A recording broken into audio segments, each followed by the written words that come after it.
যারাই হোটেলে খেতে যায় তাকে ডাক দিয়ে কাছে নেয়, মামা একটু এদিকে আসেন, আপনার নামটাকে একটু বলেন, আপনার সাথে একটা সেলফি তুলতে পারি, এই মামার সাথে আমার সাথে দাঁড়ায় একটা ছবি তোলো তো। কেন? তার মেয়ে একজন বিসিএস ক্যাডার, বাবা হোটেল বয়, মেয়ে বিসিএস ক্যাডার।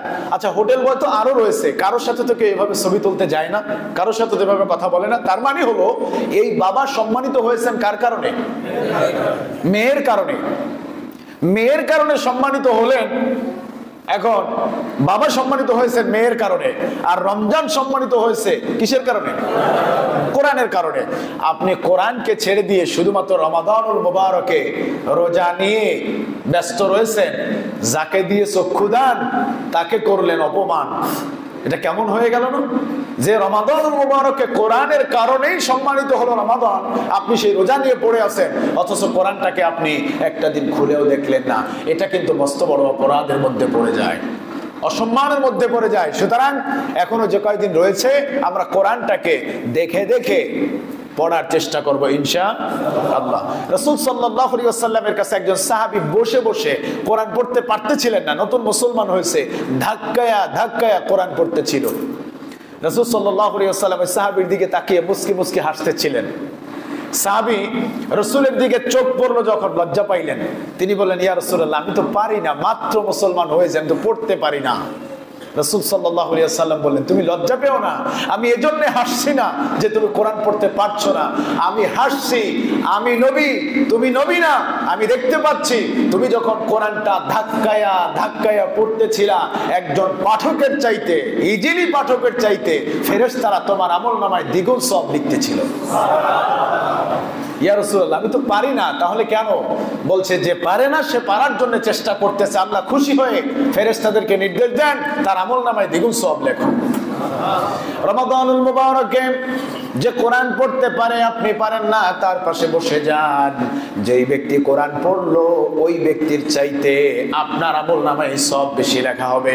কেননা যিনি কোরআন তেলাওয়াত করেন তার তাসবিহদের মধ্যে ভুল থাকতে পারে, তার পড়ার মধ্যে ভুল থাকতে পারে, তবে আপনি যে শুনতেছেন শোনার মধ্যে ভুল আছে?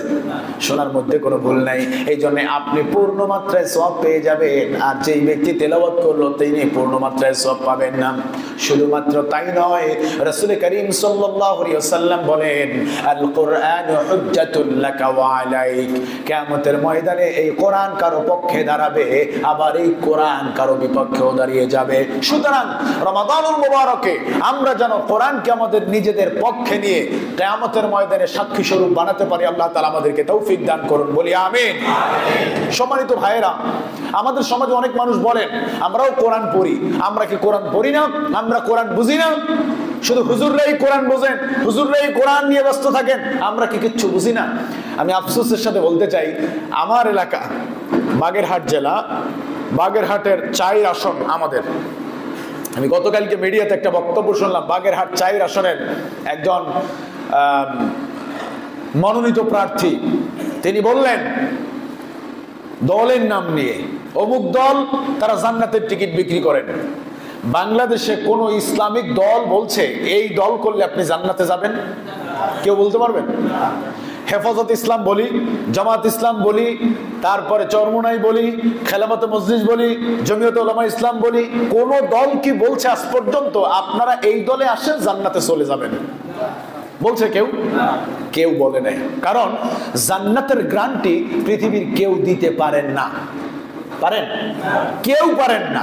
আমি অনেকদিন আগে বলেছিলাম, মা আয়েশা সিদ্দিকা রাদিয়াল্লাহু তাআলা আনহা এবং রাসূল করিম সাল্লাল্লাহু আলাইহি ওয়াসাল্লাম দুইজন একজনে এক জায়গায় বসা ছিলেন। ঠিক এই মুহূর্তে একটা ছোট্ট নাবালক বাচ্চার লাশ কাঁধে করে দুইজনে নিয়ে যাচ্ছে।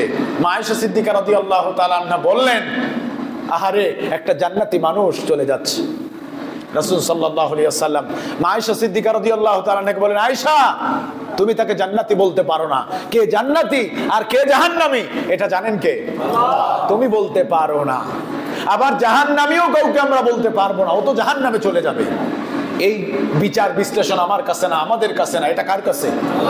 সেই লোক বললেন, যদিও একটু কথা না বললেই নয়, আমরা জানি বাংলাদেশে ইসলামের জন্য শহীদ প্রেসিডেন্ট জিয়াউর রহমান